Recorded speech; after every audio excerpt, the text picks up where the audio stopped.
Okay, this is a truck update. Today is December 11th, 2019. What have I done so far since the last video? Let's see. I took that console out. As you can see, there's a brown ring there. That is about 1/100th of how black it was up under that console. You imagine 25 years of coffee and other whatever fluids might get down there and collect under there. That thing was black. I actually went out and bought a carpet cleaning machine just to get that shit out of there. It was so disgusting. Oh my god. Man, I'm a little short of breath today. I think I might be catching something. Anyway, I also fixed the heat. Needed a new heater core. The old one had sprung a leak and I bypassed it. I went and replaced that. That was a freaking cow of a job. Getting the bolts in the back of that heater housing down there. Let's see. Damn. That's never happened before. Hood doesn't want to open. Anyway. Got new tires. Don't know how well this is going to show up. Let's see here. Boy, that thing is stuck like Chuck. Oh, there we go. This just needed a little intimidation. Oh, what's going on under here? Got a new battery, proper hold down clamp. I also replaced the battery cable.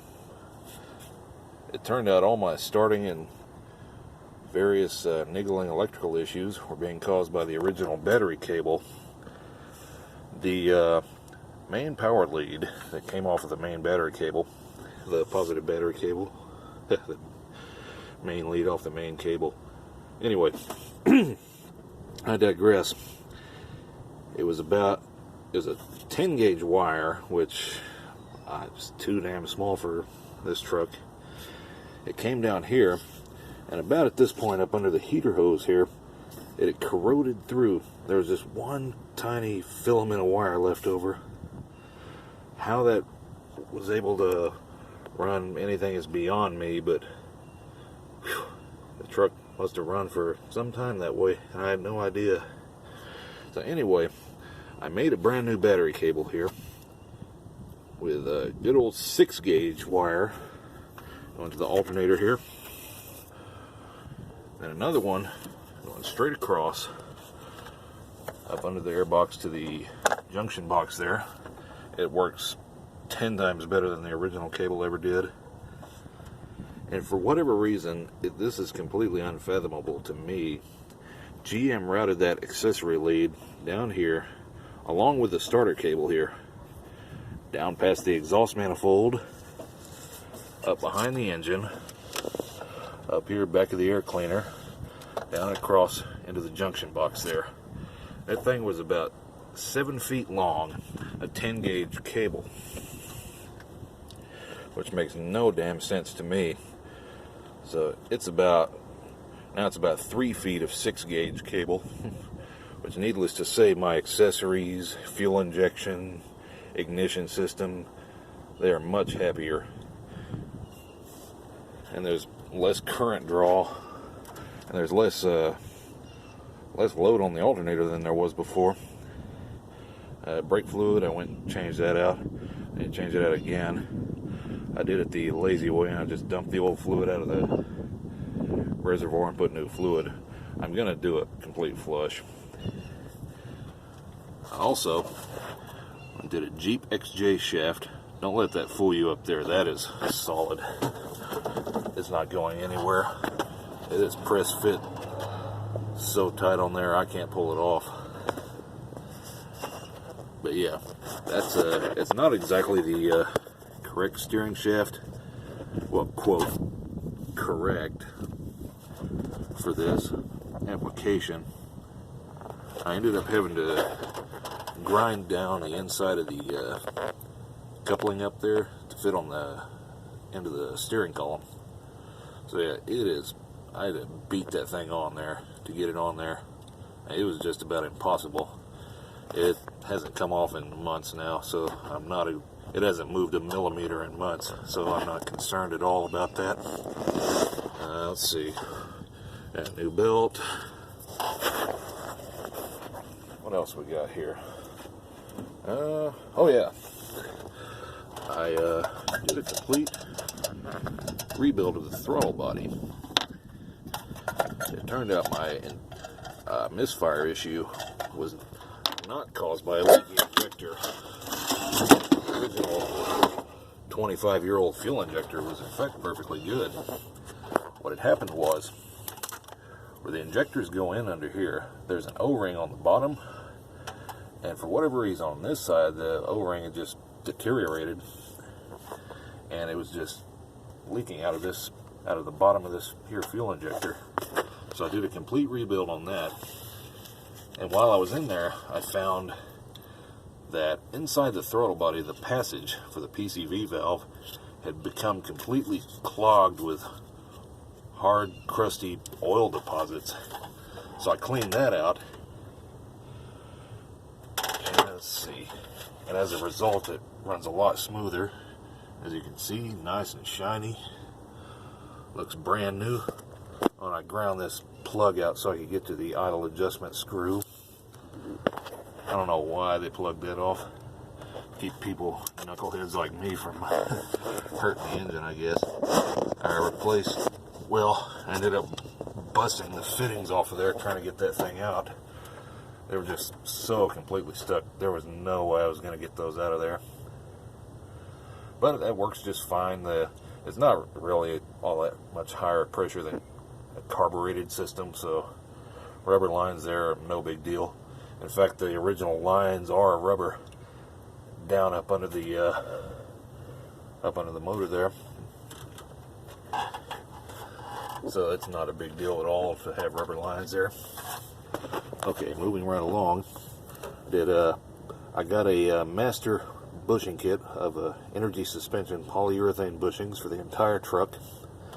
So I replaced all the control arm bushings, upper and lower ball joints. I got Moog brand ball joints.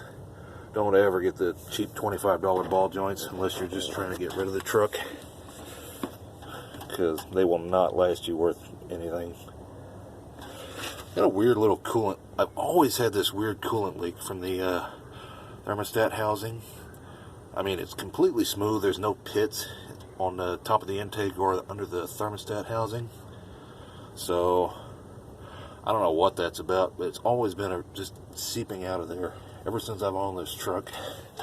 That's silicone, rubber gaskets, paper gaskets, you name it.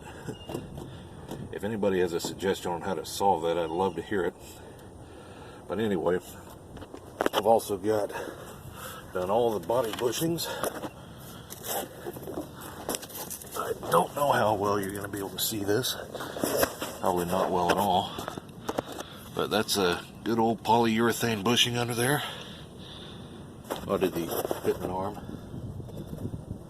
The pitman arm that was on this truck, there was nothing. It wasn't damaged or significantly worn, but it had a defect. The splines where it goes onto the steering shaft were offset very slightly, which also offset my steering wheel, and as a result would make it impossible to properly align. So I've taken care of that. Let's see what else. Oh yeah, of course I've got the I finally got around to putting on the grill. Got a new bumper from the pick apart, new left fender, so this door actually opens properly. Sort of rough looking hood, but it was the only one I could find, but it's not all tore up. It's got one dent in the front and it needs some paint correction. Oh, excuse me. Whew. Lordy mercy. Anyway, Yeah, it needs some paint correction, but it's in pretty good condition overall. You know, this truck's, it looks like a 25-year-old truck, but it doesn't look like a tore-up 25-year-old truck anymore. What's next on the list? Yeah, I'm going to do a, well, the only things left to do with the motor, I'm going to do a valve adjustment, or a rocker arm adjustment, excuse me. Reset the lash on those. Plugs, wires, cap rotor, those are all fine. Brake fluid flush, like I mentioned. I'm going to replace this radiator hose too. The hose is good, but for whatever reason it just keeps sliding off the water neck. And it did this with the original radiator too. I've never been able to figure out why that is. Now this is a Daco hose I got from Advanced Auto Parts several years ago. I'm going to go to O'Reilly, probably get a Gates hose. And this is a, I replaced the original radiator. It was completely hosed. It started leaking. It cracked right here and just eventually it had to go. This is a good old, this is a 2-core radiator as opposed to the 1-core radiator that was in there. And I have not had a single issue. It's been worked really well, in fact. And it's so well, I'm probably going to have to upgrade to a hotter thermostat just to get my dang heat to work better.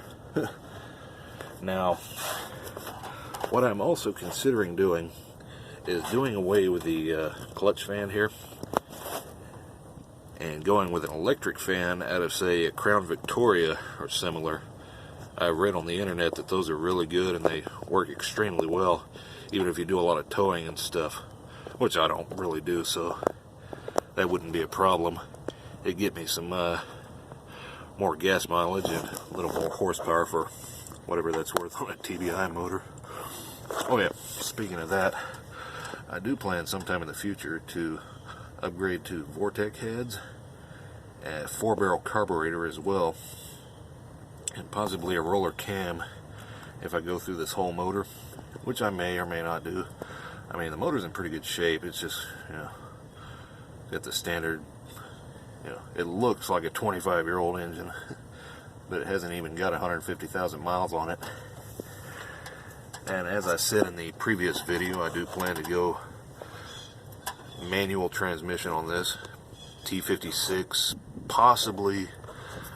I don't think I want to go with an NV4500 because the gearing is just too low. You know, that would sacrifice some highway drivability. The T56 would be ideal if I could find one at the junkyard or pick apart. I could just rip one right out of a Camaro, no problem. Those things are much, much stronger than the 4L60 that's in here. I guess that's about it. I mean, nothing else much been going on with this thing. If there's anything y'all would like to see or any questions, you know, I would like to hear them. Just leave in the comments below. Thank you for watching.